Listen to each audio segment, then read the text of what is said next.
right? So ultimately, I think everybody understands the idea for this behind us, why we do what we do.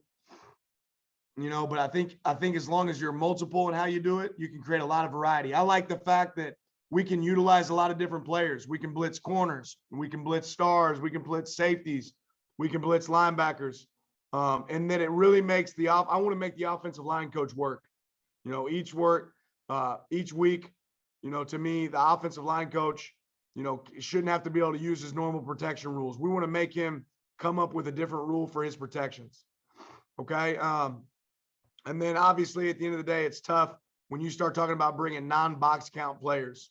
One of the things I love, especially on third down, I think a lot of us as coaches, we have rules when there's 2 removed, or 3 removed. Hey, we're going to make the backer go here.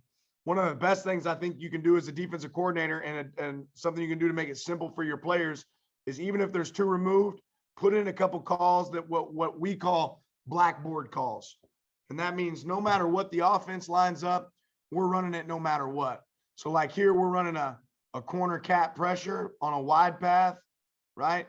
And we're saying no matter how many guys they have removed to the boundary, we're bringing the corner. It doesn't matter. We're not going to have a check. It doesn't change to this if they're in tray, if they're in unbalanced. It's a blackboard call. So here we're running a blackboard call where we're bringing the corner. We get to bring a non-box count guy. Again, you'll see I love this picture. You're getting a 4-man slide to the field, right? There's only 2 guys over here. So now we get a free runner to the quarterback. And the reality is we're rolling down into trap coverage into the boundary. So they're throwing into to the side that we're getting cloud coverage. We're able to get off the field. We're playing a deny the ball defense that's pretty successful, right? And we beat the protection in the process. We're getting getting close to the quarterback or getting a hit on the quarterback. So that's, those are all the reasons we love simulated pressures.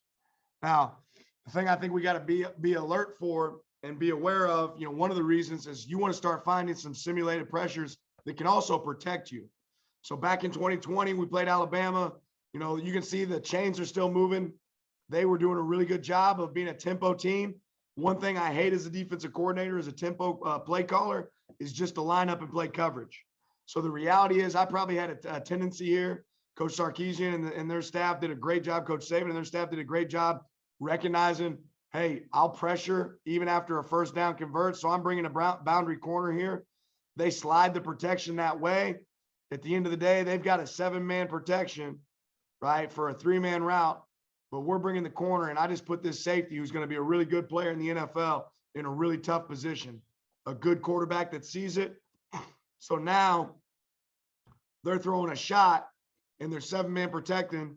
It's a great answer by them, really bad answer by me. So we wanted to come up in this past offseason, come up with some answers that we felt, hey, this is a good way we can create pressure, but we still can be sound in coverage. And I think this is one of the best things that we've done this past season at Georgia, just meeting with other teams and getting around people. Here you can see, hey, very similar formation, bunch formation, right?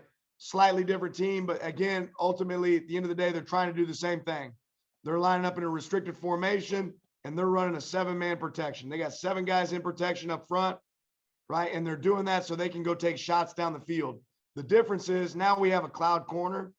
Now we have a half-field safety. We're on top in our coverage with our DBs, right? So we're able to create that same pressure, but we're sound, from a coverage standpoint. But it's a great example of taking an issue from the year before, addressing that issue, saying, hey, how can we make this better? How can we get better? And our answer here obviously was, hey, let's run an internal cross dog, but let's run, a good coverage behind it. Let's run a clouded coverage behind it, which I like. So finding answers, simulated pressures that give you answers.